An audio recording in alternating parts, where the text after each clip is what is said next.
Hello everyone, welcome to home science classes. Home science classes में आपका स्वागत है। कैसे हैं आप? आशा करती हूँ अच्छे होंगे, खुश होंगे, मस्त होंगे और पढ़ाई कर रहे होंगे। आपको पता है कि आज हमने स्टार्ट किया है होम मैनेजमेंट पढ़ना। इससे पहले हमने एक्सटेंशन एजुकेशन किया था। अभी कल तक जो हमारी क्लास हुई थी वो एक्सटेंशन एजुकेशन पर हुई थी। आज से हमने स्टार्ट तो कर दिया है होम मैनेजमेंट। अभी थोड़ी देर पहले हमारी इंट्रो क्लास हुई थी जिसमें हमने पूरे के पूरे होम मैनेजमेंट को समझा था। अगर आपने थियरी की क्लासेस कर रखी हैं तो आपने मैक्सिमम चीज़ों को रिवाइज कर लिया होगा। चलते हैं, आज भी हम प्रैक्टिस करेंगे बट क्वेश्चनों की संख्या आपकी कम रखी गई है। आपको पता ही है अभी थोड़ी देर पहले हमारी 1 घंटे की क्लास हुई थी, तो बहुत लंबी क्लास नहीं करेंगे लेकिन प्रैक्टिस ज़रूर करेंगे। तो पेन और नोटबुक लेकर बैठिएगा, अगर कुछ भी नया लगेगा नोट डाउन करिएगा, अदरवाइज़ रिवाइज़ करते हुए चलिएगा। ज़्यादातर चीज़ें अभी आपने समझी हैं, तो काफ़ी कुछ आपको चीज़ें याद होंगी, क्वेश्चन भी आपको आसान लगेंगे। तो चलिए, चलते हैं आज के अपने पहले क्वेश्चन की तरफ। पहला क्वेश्चन कह रहा है आपका बेसिक से क्वेश्चन हैं आपके, और ये जो आप क्वेश्चन कर रहे हैं, ये टॉपिक वाइज़ आपके चलते रहेंगे। पहला क्वेश्चन है आपका, गृह व्यवस्था का क्या अर्थ है? गृह व्यवस्था का मतलब क्या होता है?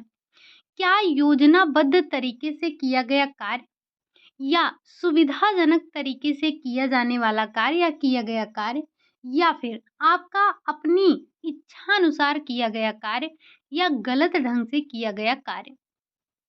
तो गृह व्यवस्था का मतलब क्या होता है? गृह व्यवस्था का मतलब यही होता है कि हम योजनाबद्ध तरीके से अपने कार्य को करें। जब हम चीज़ों को योजनाबद्ध तरीके से करते हैं, तब वो हमारा गृह व्यवस्था कहलाता है। ठीक? चलिए, जैसे अभी आपने डिस्कस किया था थोड़ी देर पहले जब हम बात कर रहे थे अपने पूरे के पूरे होम मैनेजमेंट की। हमने यहाँ पे कहा था कि कार्य सरलीकरण का अर्थ पूछा गया है। तो बस वैसे ही आपको ध्यान रखना है कि गृह व्यवस्था का अर्थ क्या होता है। जब आप चीज़ों को व्यवस्थित ढंग से करते हैं तो वही आपकी व्यवस्था होती है। बस हमें इसे बुकिश लैंग्वेज में बताना है। तो योजनाबद्ध तरीके से जो किया गया कार्य होता है वो आपका गृह व्यवस्था कहलाता है।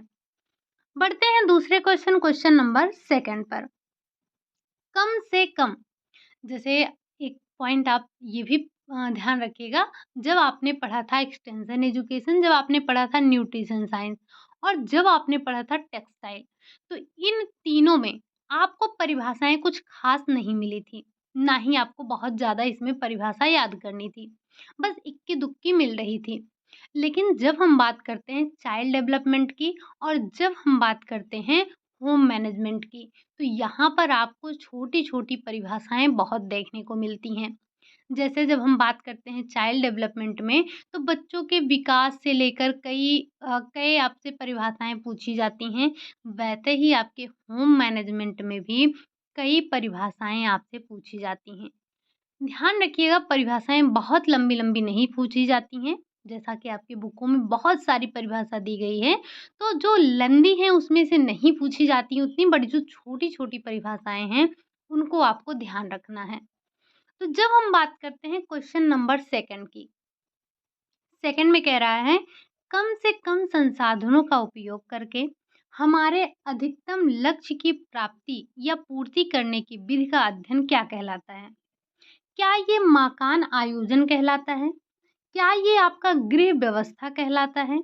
नक्शा निर्माण कहलाता है या फिर लॉटरी पद्धति कहलाता है? तो आपको पता है कि जब हम बात करते हैं कम से कम संसाधनों का उपयोग करके हम अपने अधिकतम लक्ष्यों की पूर्ति करते हैं, तो ये आपका गृह व्यवस्था कहलाता है। ठीक? बढ़ते हैं अगले क्वेश्चन, क्वेश्चन नंबर 3 पर। कह रहा है, गृह व्यवस्था में आयोजन, नियंत्रण व मूल्यांकन द्वारा पारिवारिक साधनों का प्रयोग करके पारिवारिक लक्ष्यों की प्राप्ति की जाती है। यह परिभाषा किसने दी है? अगर आप देखेंगे, अगर आपसे पूछा जाए कि गृह प्रबंधन प्रक्रिया क्या है, तो यही 3 प्रक्रिया आपको उसमें देखने को मिलती है। क्या? आयोजन, नियंत्रण, मूल्यांकन। पहली कौन सी प्रक्रिया है? आयोजन है। दूसरा है नियंत्रण। नियंत्रण के 3 चरण होते हैं। क्या-क्या? पहला आपका हो जाता है बल देना, दूसरा निरीक्षण और तीसरा आपका समायोजन करना हो जाता है। तो इन तीनों चरणों को ध्यान रखेंगे। साथ ही साथ प्रबंध प्रक्रिया का जो अंतिम चरण है वो क्या है? मूल्यांकन है। ठीक? लेकिन यहाँ पर आपको परिभाषा दी गई है, उसी परिभाषा को बताना है कि ये परिभाषा किसकी है। परिभाषा क्या थी आपकी कि गृह व्यवस्था में आयोजन, नियंत्रण व मूल्यांकन द्वारा पारिवारिक साधनों का प्रयोग करके पारिवारिक लक्ष्यों की प्राप्त की जा सकती है। यह कथन किसका है या यह परिभाषा किसकी है? निखिल व डॉर्सी की है, पी देवदास की है, ग्रास एवं कैंडल की है, गुडियर एवं क्लोहार की है। तो ये जो परिभाषा दी गई है, आपको बार-बार परिभाषा में 2 नाम सुनने को मिलेंगे, एक तो निकिल और डॉर्सी, दूसरे आपके ग्रास और कैंडल हैं। तो ये जो परिभाषा दी गई है, ये ग्रास और कैंडल के द्वारा दी गई है। बढ़ते हैं अगले क्वेश्चन नंबर 4 पर। कह रहा है, गृह व्यवस्था एक बांध के समान है, जिसमें साधनों को नियमित किया जाता है। यह परिभाषा किसके द्वारा दी गई है? पहली बात तो आप ये परिभाषा ध्यान रखेंगे। क्या ये राजमल देवदास की है या आपके निखिल डॉर्सी की है, ग्रास एवं कैंडल की है या फिर गुडियर और क्लोहार की है? तो ये जो बांध के समान तुलना किया है या गृह व्यवस्था को बांध के समान बताया है, ये बताने वाले महाशय आपके कौन हैं? देवदास हैं। राजमल पी देवदास हैं। आपसे अगर इतनी लंबी परिभाषा नहीं पूछी जाएगी, तो भी आपसे बहुत ही छोटे शब्दों में पूछ लिया जाएगा कि गृह व्यवस्था की या गृह प्रबंधन। अच्छा, गृह व्यवस्था बोला जाए या गृह प्रबंध बोला जाए, दोनों एक ही है। होम मैनेजमेंट यानी कि गृह व्यवस्था ही है। ठीक? तो जो गृह व्यवस्था की तुलना बांध से किसने की है? तो आप क्या बताएँगे? राजमल पी देवदास ने की है। ठीक? क्वेश्चन चाहे पूरी परिभाषा में पूछे या फिर आपको एक शब्द लिखकर दे दे। ठीक? कभी-कभी मिलाने के लिए भी दे देता है। जैसे क्वेश्चन आपको दे दिया कि निम्नलिखित में से मिलान करिए कि जो प्रबंधन की तुलना है, इसके लिए प्रबंधन की परिभाषा या सिर्फ़ एक तरफ लिख देगा कि प्रबंधन को बाँध किसने कहा है या बाँध से तुलना किसने की है? संस्कृति की जड़ प्रबंधन को माना है, किसने माना? एक्शन ऑफ साइकिल किसने कहा है? तो जब आप पहली क्लास लेते हैं इंट्रो के बाद यानी कि दूसरी क्लास जब हमारी स्टार्ट होती है, तब वहाँ पर हमने आपको कुछ परिभाषाएँ लिखवाई थी। आई थिंक वहाँ पर 6 से 7 परिभाषा है और बहुत ही इम्पोर्टेंट है, उसे याद कर लीजिएगा, हर हाल में वो आपको याद होना चाहिए, ठीक? चलिए, अगला क्वेश्चन है क्वेश्चन नंबर 5 है, ये भी एक परिभाषा ही है, क्या कह रहा है? गृह व्यवस्था सभी देशों में पाई जाती है। अगर आपसे पूछा जाए कि गृह व्यवस्था क्या है, तो ये एक सार्वभौमिक प्रक्रिया भी है। हर जगह चाहे आपका घर हो, हमारा देश हो, दूसरा देश हो, आपके परिवार हो या दूसरे का परिवार हो, आपका राज्य हो, दूसरा राज्य हो, मतलब हर एक जगह प्रबंधन किया जाता है और हर एक क्षेत्र में प्रबंधन होता है, ठीक? तो गृह व्यवस्था सभी देशों में पाई जाती है। यह सर्वाधिक सर्वव्यापी व्यवसाय है, जिसमें अधिकांश व्यक्ति संलग्न रहते हैं। इसमें अधिकांश धन व्यय होता है तथा यह व्यक्ति के स्वास्थ्य की दृष्टि से आधारभूत महत्वपूर्ण प्रक्रिया होती है। अब ये जो लंबा चौड़ा कथन दिया गया है किसका है? एक्चुअली ये क्वेश्चन ही है, आपकी बुक में ही है, तो इन क्वेश्चनों को एक बार कर लेना ज़रूरी है। लेंदी है बट एक बार देख लेंगे तो अच्छा रहेगा। क्या ये कथन जीपी सेठी का है, गुड जॉनसन का है, निकिल डॉर्सी का है या फिर ग्रासियों कैंडल का है? तो ये जो परिभाषा दी गई है, ये जॉनसन की है, यानी कि गुड जॉनसन का ये परिभाषा दिया गया है। बढ़ते हैं अगले क्वेश्चन नंबर 6 पर। ये देखिए एकदम बिल्कुल छोटा-सा क्वेश्चन आ गया है। क्या है? ये भी एक परिभाषा ही है। बताना है आपको किसने कहा है? क्या? गृह व्यवस्था एक व्यवहारिक विज्ञान है। क्या इस क्वेश्चन को देख के आपको कुछ याद आ रहा है? एक बात ध्यान से सुनिएगा। आपके पास जो भी बुक है, मुझे नहीं पता कि आपके पास कौन-सी बुक है। पता नहीं आपने एनसीईआरटी बेस्ड जो बुक हैं आपके यूपी में चलती हैं, एससीईआरटी बुक जिसे कहते हैं एससीईआरटी बुक है, जो कि एनसीईआरटी बेस्ड है। आप वो पढ़ रहे हैं या आपने एनसीईआरटी बुक ही ले रखी है या फिर आप किसी स्पेशल एक ब्रांच को लेकर पढ़ रहे हैं जैसे कि होम मैनेजमेंट को। तो मेरा कहने का मतलब ये है कि जो भी क्वेश्चन उसमें हैं, एक बार ज़रूर कर लीजिएगा, ठीक है ना? क्योंकि ये क्वेश्चन आपकी बुक में ही है और सेम क्वेश्चन उठ के आपके क्वेश्चन पेपर में भी आया था। तो बुक के क्वेश्चन बड़े ही इम्पोर्टेंट हैं, मैं ये आपको डे 1 से बोल रही हूँ। आज नहीं, जब से हमने क्लासेस लेनी स्टार्ट की है, तब से मैं आपको ये चीज़ बताती हूँ कि बुक के क्वेश्चन को मत छोड़िएगा। ये मत सोचिएगा कि अरे! ये तो बड़ा छोटा-सा क्वेश्चन है, नहीं। वो छोटा क्वेश्चन भले ही बट एग्ज़ाम में सीधे आपके टपक जाता है। अगर आपको याद हो श्रीमती वर्मा पालक की बात, आपके बुक से ही लिया गया है। एनसीईआरटी जो बेस्ड बुकें चलती हैं आपकी, वहीं से लिया गया है। अगर हम बात करें व्यावहारिक विज्ञान, गृह व्यवस्था को व्यावहारिक विज्ञान किसने कहा? ये भी आपसे पूछा गया है। और जब हम बात करते हैं पारिवारिक संसाधन, ये भी आपसे पूछा गया है। तो ये सब आपके बुक के हैं, बहुत ईज़ी-ईज़ी क्वेश्चन हैं बट पूछे गए हैं। जब हम बात करते हैं गृह व्यवस्था को एक व्यवहारिक विज्ञान किसने कहा? तो रटा-रटाया होगा आपका कोटजिन का। ये परिभाषा किसकी है? तो ये परिभाषा आपके कोटजिन के द्वारा दी गई है। बढ़ते हैं अगले क्वेश्चन नंबर 7 पर। कह रहा है गृह व्यवस्थापन यानी कि व्यवस्थापन घर के वातावरण में मानवीय संगठन की प्रकृत वृद्धि है। ये कथन किसका है? एसपी सुखिया का है, इरीन ओपेनहीम का है, ग्रासियम कैंडल का है या फिर निकिलियम डॉर्सी का है। तो ये जो आपकी परिभाषा दी गई है, ये निकिल और डॉर्सी महोदय के द्वारा दी गई है। आप जब अपना पूरा का पूरा होम मैनेजमेंट पढ़ेंगे डे 1 से लेकर यानी कि पहले पेज से स्टार्ट करेंगे और आखिरी पेज तक जब पढ़ते जाएँगे, ये महाशय आपका पीछा छोड़ने वाले नहीं हैं। कौन? ये इरीन ओपेनहीम को भी आप कई जगह पढ़ते हैं। ग्रास कैंडल, निकिल डॉर्सी, ये लोग इनकी परिभाषाएँ कहने का मतलब बार-बार पूछ ही लिए जाते हैं, ये आपका पीछा नहीं छोड़ते हैं। ठीक है ना? लेकिन जब हम बात कर रहे थे इस क्वेश्चन का तो इसका राइट आंसर हो जाएगा निकिल और डॉर्सी के द्वारा ये परिभाषा, ये कथन कहा गया है। बढ़ते हैं अगले क्वेश्चन नंबर 8 पर। व्यवस्थापन का चरण नहीं है। हमने अभी आपसे बात किया था गृह व्यवस्थापन प्रक्रिया की। तो वही आपसे पूछा जा रहा है कि व्यवस्थापन का चरण नहीं है। क्या योजना नहीं है, नियंत्रण नहीं है, कार्यात्मक नहीं है या फिर मूल्यांकन नहीं है? 2 बातें गाँठ बाँध लीजिए। क्या? हिंदी में योजना दिया हो, आयोजन दिया हो, नियोजन दिया हो, कोई फ़र्क नहीं पड़ता है। तीनों आपके मान्य होंगे, लेकिन आपको एक बार इंग्लिश वर्ज़न ज़रूर देखना है। वहाँ पर आपका प्लानिंग होना चाहिए, ऑर्गेनाइज़िंग नहीं होना चाहिए। जब प्लानिंग दिया रहेगा, तभी वो आपका प्रथम चरण होगा।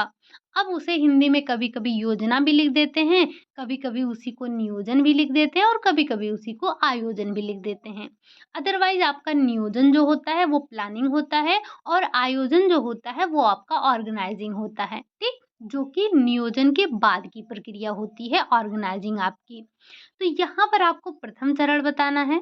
प्रथम चरण में आपके क्या आ जाएगा? योजना। क्या आ जाएगा आपका? योजना आ जाएगा। सॉरी, इसमें आपसे प्रथम चरण पूछा ही नहीं है। इसमें आपसे पूछा है कि व्यवस्थापन का चरण नहीं है, तो योजना है जो कि पहला है, नियंत्रण है जो कि दूसरा है, मूल्यांकन है जो कि तीसरा और अंतिम है। बचा क्या? बचा आपका कार्यात्मक। तो ये जो कार्यात्मक है, ये आपके व्यवस्थापन प्रक्रिया में नहीं आता है। व्यवस्थापन का चरण नहीं होता है। आपने बहुत अच्छे से चीज़ों को पढ़ रखा है। उम्मीद कर रहे हैं कि आप चीज़ों को रिवाइज़ करते हुए भी चल रहे होंगे। बढ़ते हैं अगले क्वेश्चन नंबर 9 पर। ये थोड़ा-सा लेंदी है बट आराम से पढ़ेंगे। परिभाषा जो दी गई है लंबी-लंबी भले ही आप देख रहे हैं, बट आप देखिए कि किस तरह से चीज़ों को डिफ़ाइन कर रहा है, ठीक? एक वांछित लक्ष्य तक पहुँचने के लिए विभिन्न संभावित कार्यों के संबंध में सोचना, कल्पना में प्रत्येक योजना की समाप्ति तक अनुगमन करना तथा व्यापक योजना का चयन करना योजना है। ये जो परिभाषा बताई गई है किसकी है? क्या ये डॉनल की है? क्या एलियन की है? क्या ये निकिल डॉर्सी की है या फिर ये ग्रास एवं कैंडल की है? तो ये जो परिभाषा दी गई है, ये आपके ग्रास और कैंडल के द्वारा दी गई है। परिभाषाएँ लेंदी हैं, आराम से इनको एक बार ज़रूर पढ़िएगा, ठीक? चलिए, अगला क्वेश्चन है, क्वेश्चन नंबर 10 है, नियंत्रण की अवस्था नहीं है। अभी जब हमने आपको बताया था कि जो आपका नियंत्रण है, नियंत्रण के 3 चरण होते हैं। बताया किसने है? तो इसमें भी आपके वही महाशय ग्रास और कैंडल आए थे। इन्होंने ही बताया था नियंत्रण के 3 चरण। अब आपको बताना है कि इनमें से कौन-सा नहीं है। प्रोत्साहन नहीं है, जाँच नहीं है, समायोजन नहीं है या फिर कार्य क्षमता नहीं है। तो प्रोत्साहन यानी कि बल देने की बात हमने सबसे पहले की है, जाँच यानी कि हमने निरीक्षण की बात की है और हमारा आया समायोजन जो कि हमने एडजस्ट की बात की थी। लेकिन हमने इसमें कार्य क्षमता की बात नहीं की थी। तो नियंत्रण की कितनी अवस्थाएँ हैं? 3 अवस्थाएँ हैं, प्रोत्साहन, जाँच और समायोजन। जबकि कार्य क्षमता आपका इसका उदाहरण नहीं है या इसका भाग नहीं है, ठीक? बढ़ते हैं अगले क्वेश्चन, क्वेश्चन नंबर 11 पर। कह रहा है व्यवस्थापन का तीसरा चरण है, योजना है, नियंत्रण है, कार्यात्मक है या फिर मूल्यांकन है। तो आपको पता है ना कि कार्यात्मक तो इसका चरण है ही नहीं, बचा क्या? तो हम सब जानते हैं कि योजना जो है वो प्रथम चरण है, मूल्यांकन हमारा नियंत्रण हमारा दूसरा चरण है और मूल्यांकन हमारा तीसरा चरण है, ठीक? पहला, दूसरा, तीसरा या फिर अंतिम आपको ध्यान रखना है। बढ़ते हैं अगले क्वेश्चन, क्वेश्चन नंबर 12 पर। कह रहा है मूल्यांकन का प्रकार है। इनमें से मूल्यांकन का प्रकार कौन-सा है? अनौपचारिक मूल्यांकन होता है, निरीक्षण होता है, विश्लेषण होता है या फिर क्रियात्मक होता है। तो अभी आप इसी में पढ़ेंगे मूल्यांकन के प्रकार। जब आप क्या पढ़ते हैं? जब आप पढ़ते हैं योजना, यानी कि योजना के बाद आप पढ़ते हैं नियंत्रण या इसी में हम पहले पढ़ लेते हैं संगठन। संगठन के बाद हम पढ़ते हैं नियंत्रण, नियंत्रण के बाद हमारा आता है मूल्यांकन। तो मूल्यांकन कई प्रकार के होते हैं, उसी में आपका एक होता है औपचारिक और अनौपचारिक मूल्यांकन। औपचारिक मूल्यांकन क्या होता है? औपचारिक मूल्यांकन वो मूल्यांकन होता है जो कि एक जिसका कोई नियम होता है, एक पैटर्न होता है, निर्धारित किए होते हैं लोग कि कब मूल्यांकन किया जाएगा, किसका मूल्यांकन होगा, किस चीज़ का मूल्यांकन होगा, कब मूल्यांकन होगा। सारी चीज़ें समय पर निर्धारित होती हैं। लेकिन जब हम बात करते हैं अनौपचारिक की, तो इसमें ये नहीं पता होता है कि कौन करेगा मूल्यांकन, किसका करेगा मूल्यांकन, कब करेगा मूल्यांकन, मतलब कुछ फिक्स नहीं होता है, ठीक है ना? तो वो अनौपचारिक होता है।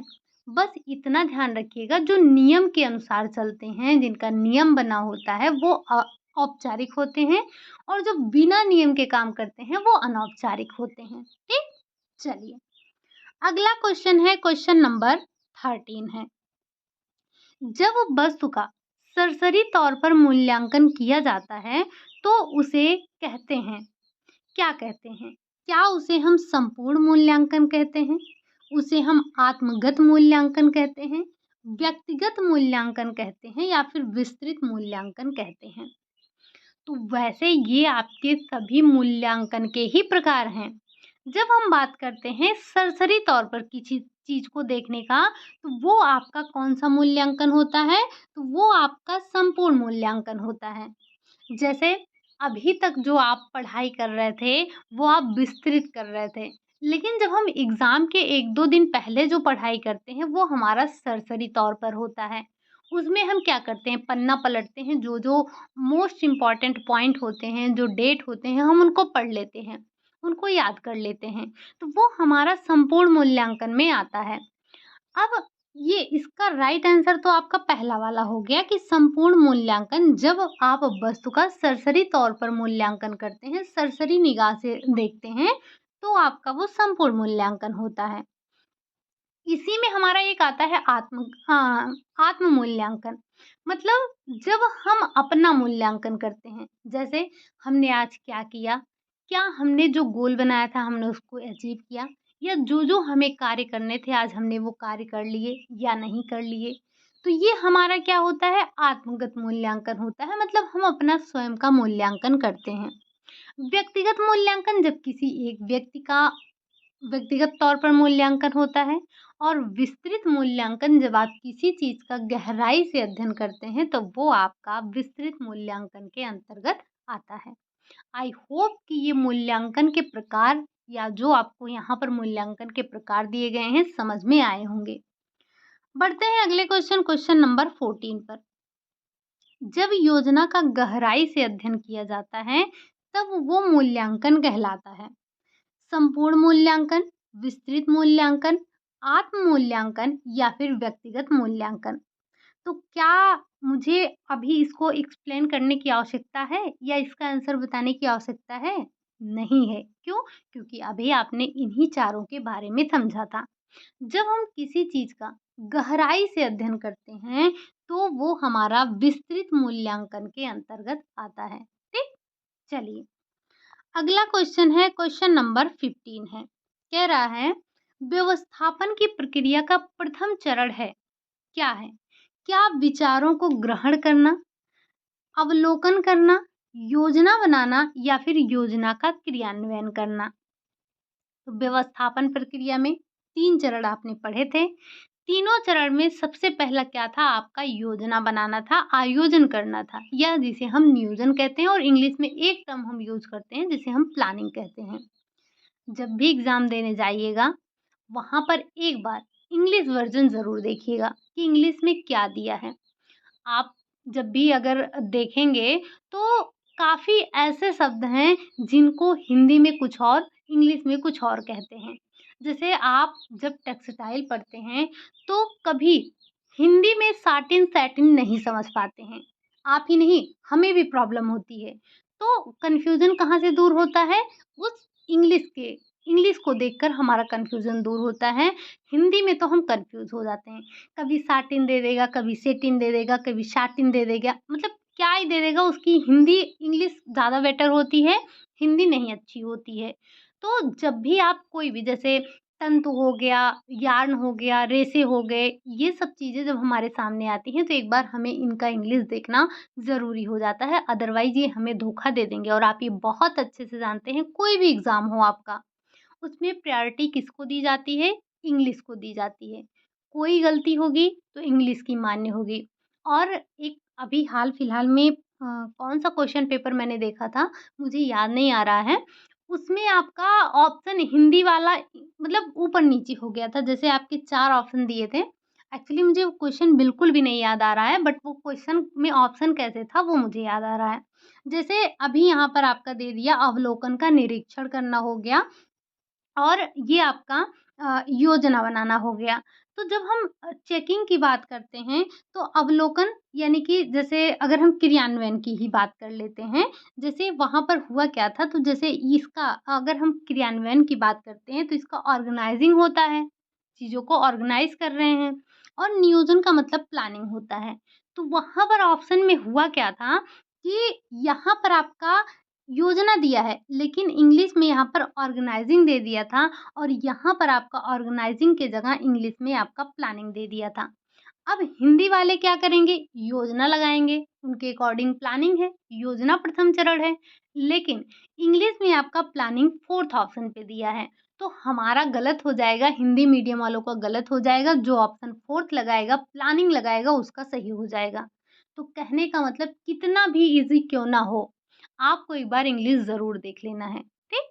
चलिए, वैसे हम यहाँ क्या बात कर रहे थे? यहाँ हम बात कर रहे थे व्यवस्थापन की प्रक्रिया के प्रथम चरण की, जो कि आपका योजना हो जाता है, ठीक?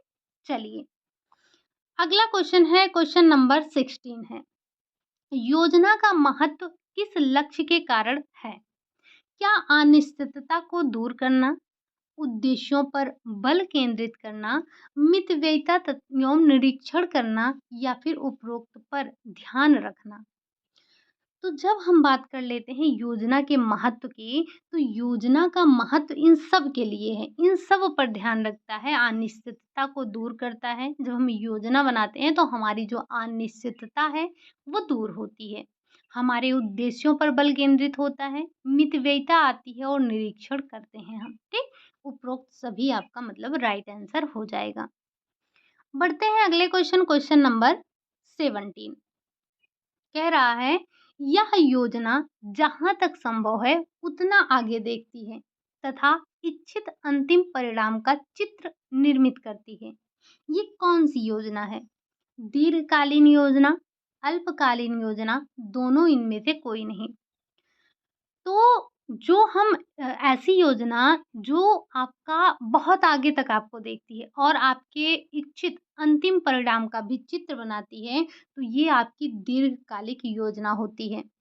इसी दीर्घकालिक लक्ष्य को प्राप्त करने के लिए हम दीर्घकालिक लक्ष्य को प्राप्त करने के लिए अल्पकालिक योजनाओं का सहारा लेते हैं, छोटे-छोटे गोल बनाते हैं, तब हम अपने बड़े गोल को अचीव करते हैं। जैसे एग्ज़ाम्पल के तौर पर आप टीजीटी या पीजीटी या जो भी जिस भी लेवल पर आप पहुँच रहे हैं, आप एक दिन में नहीं पहुँच गए। उसके लिए आपने पूरा एक औपचारिक नियम फ़ॉलो किया। आपने अ, फर्स्ट क्लास की पढ़ाई की, सेकंड, थर्ड, फोर्थ, इंटर, उसके बाद आपने क्या किया, ग्रेजुएशन किया, फिर बीएड किया, अगर टीजीटी बनना है या पीजीटी बनना है, आपने बीएड किया। देन आपने अगर जहाँ पर जैसे बिहार की बात कर लें, एस्टेट होता है तो एस्टेट दिया। आपने छोटे-छोटे गोल बनाए ना, देन आप जाके टीचर बने। तो ये जो हमारे बड़े लक्ष्य होते हैं, ये छोटे-छोटे लक्ष्यों के सहारे हम बड़े लक्ष्य पर पहुँचते हैं। जैसे अगर आपको क्या करना है, सीढ़ी चढ़ना है, वैसे सीढ़ी मैंने क्या कर दिया, उल्टा शायद बना दिया, ऐसे बनाना चाहिए था ना सीढ़ी? हाँ। अगर आपको यहाँ पर पहुँचना है तो आपको पहले इन छोटे-छोटे सीढ़ियों से चढ़ना पड़ेगा। आप यहाँ से सीधे यहाँ नहीं पहुँच पाएँगे। तो जो हमारे बड़े लक्ष्य होते हैं, उनको हम छोटे-छोटे लक्ष्यों के थ्रू पाते हैं और ये हमारे अस्थायी होते हैं। आपके जो दीर्घकालिक लक्ष्य होते हैं, इनको हम अस्थायी लक्ष्य के अंतर्गत भी रखते हैं। पूछा गया है कि निम्नलिखित में से अस्थायी लक्ष्य है। आगे क्वेश्चन शायद मिलेगा आपको, नहीं मिलेगा तो आगे हम करवाएँगे आपको। बढ़ते हैं अगले क्वेश्चन, क्वेश्चन नंबर 18 पर। मूल्यांकन वह तकनीक है जो किसी व्यक्ति को अपने पास उपलब्ध साधनों के परिणाम से अधिक संतोष प्रदान करने में सहायक होता है। ये कथन किसका है? क्या ये कथन आपके इरीन ओपेनहीम का है? या फिर ये आपके कोटजिन का है, निकिल डॉर्सी का है या फिर ग्रासियोन कैंडल का है? तो ये परिभाषा ग्रास और कैंडल के द्वारा दी गई है। हमने आपको पहले ही बताया कि ग्रास, कैंडल, निकिल डॉर्सी ये आपको कन्फ्यूज़ भी बहुत करेंगे, आपका पीछा भी नहीं छोड़ेंगे। जैसे जब आप पढ़ते हैं एक्सटेंशन एजुकेशन तो उसमें आपको बार-बार ओपी दहामा जी मिलते हैं, सूपे मिलते हैं, है ना? तो ऐसे ही इसमें आपको ये दोनों नाम ज़रूर मिलते हैं। बढ़ते हैं क्वेश्चन नंबर 19 पर। लक्ष्य का प्रकार नहीं है। क्या दीर्घकालिक लक्ष्य नहीं होता है? अल्पकालिक लक्ष्य नहीं होता है? सार्वभौमिक लक्ष्य नहीं होता है? मध्य अंत लक्ष्य नहीं होता है? तो जो हमारे लक्ष्यों के प्रकार में नहीं आता है, वो आपका सार्वभौमिक लक्ष्य नहीं आता है। आप दीर्घकालिक लक्ष्य पढ़ते हैं, आप अल्पकालिक लक्ष्य पढ़ते हैं, आप मध्य अंत लक्ष्य पढ़ते हैं। मध्य अंत इन्हीं जो हमारे अल्पकालिक लक्ष्य होते हैं, इनको पूर्ण करने में सहयोग करते हैं। लेकिन सार्वभौमिक कोई लक्ष्य नहीं होता है या हमने सार्वभौमिक लक्ष्य का प्रकार नहीं पढ़ा है। अगला क्वेश्चन है आपका क्वेश्चन नंबर 20 है। लक्ष्यों की विशेषता नहीं है। क्या नहीं है लक्ष्य की विशेषता? क्या सामूहिक लक्ष्य अधिक महत्वपूर्ण होते हैं? सामूहिक लक्ष्य द्वारा एक समूह विशेष के संबंधों का विकास होता है, विभिन्नताओं को मानना या फिर विकासोन्मुख। तो अगर हम बात करते हैं लक्ष्य की विशेषता नहीं है, तो आपके सामूहिक लक्ष्य अधिक महत्वपूर्ण हैं, बिल्कुल हैं। सामूहिक लक्ष्य द्वारा एक समूह विशेष के संबंधों का विकास होता है। विभिन्नताओं को मानना, लेकिन ये विकासोन्मुख हम इसको नहीं कहते हैं, ठीक? बढ़ते हैं अगले क्वेश्चन, क्वेश्चन नंबर 21 पर। 21 क्या कह रहा है आपसे?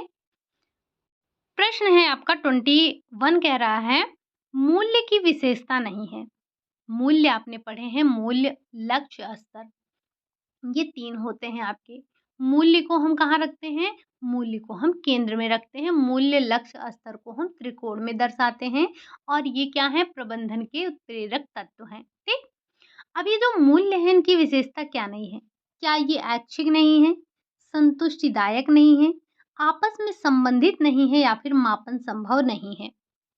तो मूल्य के बारे में यहाँ पर 3 बातें सही कही गई हैं। क्या? मूल्य ऐच्छिक होते हैं, मूल्य संतुष्टिदायक होते हैं, आपस में संबंधित भी होते हैं, लेकिन मूल्य का मापन संभव नहीं है, ये गलत बात है। मूल्य को मापा जाता है। ठीक?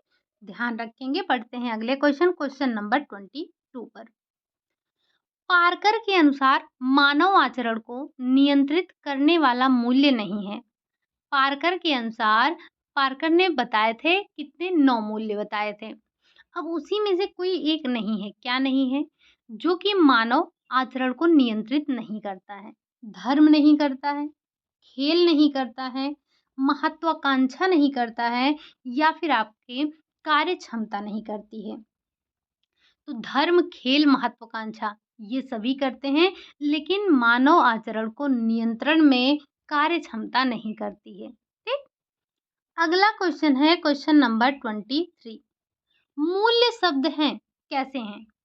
ये शायद अभी जब हमने क्या पढ़ा था? अभी जब हमने इंट्रो क्लास ली थी, तो वहाँ पर हमने इसके बारे में बताया था क्या कि मूल्य शब्द क्या है? क्या ये अनिश्चित है? क्या ये आत्मगत है? दोनों है या फिर इनमें से कोई नहीं? तो आपने ये शब्द पढ़ा था क्या कि मूल्य शब्द जो हैं ये अनिश्चित हैं और आत्मगत होते हैं। उपरोक्त दोनों आपका राइट आंसर हो जाएगा। बढ़ते हैं अगले क्वेश्चन, क्वेश्चन नंबर 24 पर। अस्पष्ट परिभाषित मूल्यों के अभाव में प्रभावशाली व्यवहार अथवा निर्णय है, क्या है? संभव है, असंभव है, मिश्रित है या फिर अमिश्रित है? तो ये